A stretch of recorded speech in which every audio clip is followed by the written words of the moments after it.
Bon bah désolé, la vidéo a eu un petit souci, donc vous l'aurez en 2 parties pour avoir la fin après. De toute façon ça change rien, hein, je suis désolée. Comme je peux pas faire de montage, vous le savez très bien, ce sera mis en 2, hein, c'est pas grave. Donc du coup je disais qu'on rajoutait l'œuf.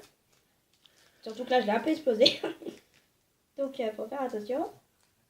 Voilà. Donc là on incorpore l'œuf dans la préparation. Ben, je l'ai passé au vert, il y a toujours le percule dessus, voilà.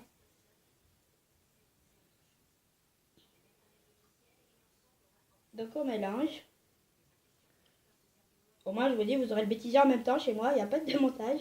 Donc du coup vous l'aurez en 2 fois, je suis vraiment désolée. Hein. De toute façon elle sort vendredi, comme ça vous aurez double vidéo. Vous serez tranquille. Que là je la tourne, on est mercredi, le jour des enfants. Donc c'est très bien une recette avec fait à faire avec vos enfants aussi. Hein. Ça les occupe. Donc là j'y vais très doucement parce que c'est très liquide. Il faut bien tout mélanger pour que ce soit bien homogène dans la préparation. Oui, je vois que ça coule à côté, c'est pas grave. Ça c'est pas évident quand tu as un trop petit récipient. D'habitude c'est beaucoup plus grand. Donc on va doucement chez doucement. C'est vraiment trop liquide. J'ai dû être un petit chouïa trop de lait aussi. Heureusement qu'en cuisson ça va cuire correctement. Il reste 10 minutes, après vous verrez le final à...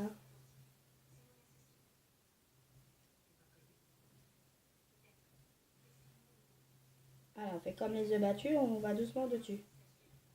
Pour qu'elle s'incorpore vraiment dedans. Comme j'en ai perdu un peu en plus, vas-y. Ma fourchette qui va trop vite.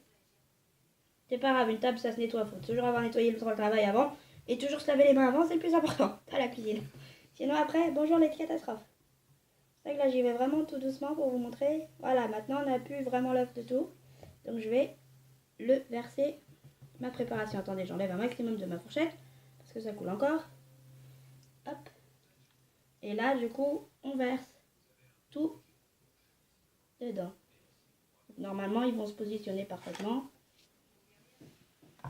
J'espère que j'en ai assez. C'est bizarre qu'il y ait des trous là dans ma pâte. On va bouger un peu la pâte.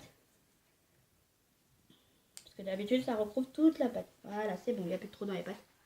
Donc là, je vais reprendre la fourchette pour gratter un maximum. Pour pas avoir de perte. Voilà. Normalement, j'ai une spatule aussi pour le faire, mais là, service minimum parce que je ne retrouve pas mes affaires.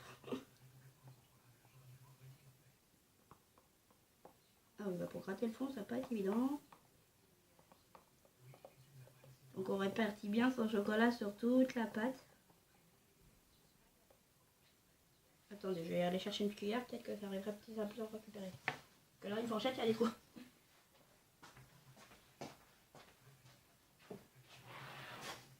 Voilà.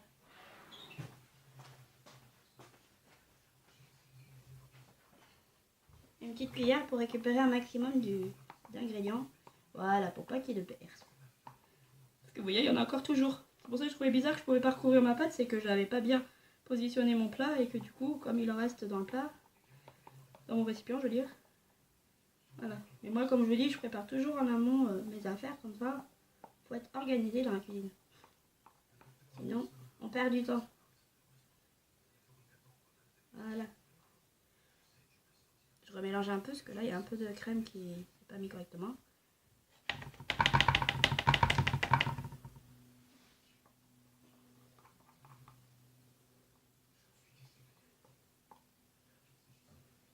Pour les gourmands, c'est très bien. Moi, je fais beaucoup de chocolat. Voilà. Et on remet ça 10 minutes au four. Vous verrez le résultat après. C'est bon? Donc voilà, voici la tarte au chocolat finie. Attention, elle est chaude, je voudrais la faire voir comment. Voilà. Donc là, maintenant, il faut la laisser refroidir. Et dès qu'elle est froide, vous pourrez la déguster, comme on dit. Nous, on la mangera beaucoup plus tard, mais voilà. Donc sur ce, j'espère que la vidéo vous aura plu. N'hésitez pas à liker, commenter, partager. Ciao, ciao!